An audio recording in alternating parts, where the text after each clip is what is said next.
লোকটির নাম রবীন্দ্রনাথ দাস, বাড়ি দক্ষিণ 24 পরগনা জেলায়। পেশায় একজন মৎস্যজীবী। হলদিয়া অঞ্চলে বঙ্গোপসাগরে ট্রলার নিয়ে মাছ ধরছিলেন তিনি ও তার 15 জন সাথী। হঠাৎই প্রচণ্ড ঝড় শুরু হয়। একসময় তাদের ট্রলার উল্টে যায়। প্রচণ্ড ঢেউয়ে এক একজন সমুদ্রের এক এক দিকে ভেসে যায়। রবীন্দ্রনাথও ভেসে যান। তবে পেশায় জেলে হওয়ায় জলের প্রতি ভয় ছিল তার কম, আর মনে ছিল প্রচণ্ড সাহস। তাই গভীর সমুদ্রে ভেসে গেলেও বেঁচে থাকার সাহস হারাননি। ভাসতেই থাকেন। ওপরে আকাশ আর নিচে জল। 1 ঘন্টা 2 ঘন্টা করতে করতে একদিন থেকে 2 দিন পার হয়ে যায়। তিনি ভাসতেই থাকেন। তার শরীর ক্রমেই দুর্বল হয়ে যায়, কিন্তু বাঁচার কোনো অবলম্বন খুঁজে পান না। খাবার বলতে কেবল যখন বৃষ্টি নামে তখন সেই বৃষ্টির জল, কারণ সমুদ্রের নোনা জল পান করাও যায় না। তবুও তিনি হার মানেননি। ভাসতেই থাকেন, ভাসতেই থাকেন।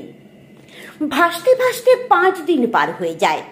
5 দিন পর প্রায় 600 কিমি ভাসতে ভাসতে বাংলাদেশের কুতুবদিয়ায় এসে পৌঁছান।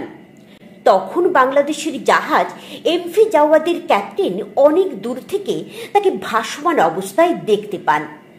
দেখতে পেয়ে তড়িঘড়ি করে তার দিকে লাইফ জ্যাকেট ছুড়ে দেন, কিন্তু তিনি তা ধরতে পারেননি। জাহাজের ক্যাপ্টেন জাত পাত, ধর্মীয় ভেদাভেদ, সীমানার কাটা তার ভুলে তার পেছনে ছুটতে থাকেন। বেশ কিছুক্ষণ পর কিছুটা দূরে আবার তাকে দেখা যায়। ক্যাপ্টেন তাৎক্ষণিক জাহাজ সেদিকে ঘুরিয়ে আবার একটি লাইফ জ্যাকেট ছুড়ে দেন।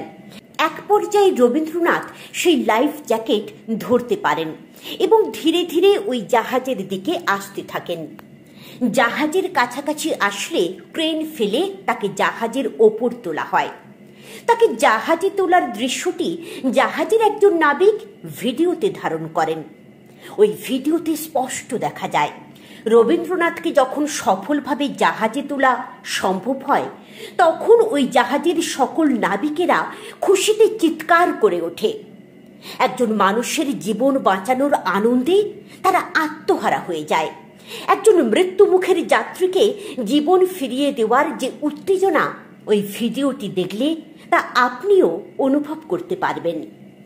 ধন্যবাদ জানাই এমভি জাওয়াদের ক্যাপ্টেনকে এবং ধন্যবাদ জানাই এমভি জাওয়াদে উপস্থিত সকল নাবিককে। একজন মানব সন্তানকে জীবন ফিরিয়ে দিয়ে মানবতার যেই উজ্জ্বল দৃষ্টান্ত স্থাপন করলেন তারা, তা পৃথিবীবাসীকে আরো বেশি মানবিক হতে শেখাবে, মানুষে মানুষে ভেদাভেদ ভুলতে শেখাবে, মানুষ হতে শেখাবে, মানুষকে ভালোবাসতে শেখাবে।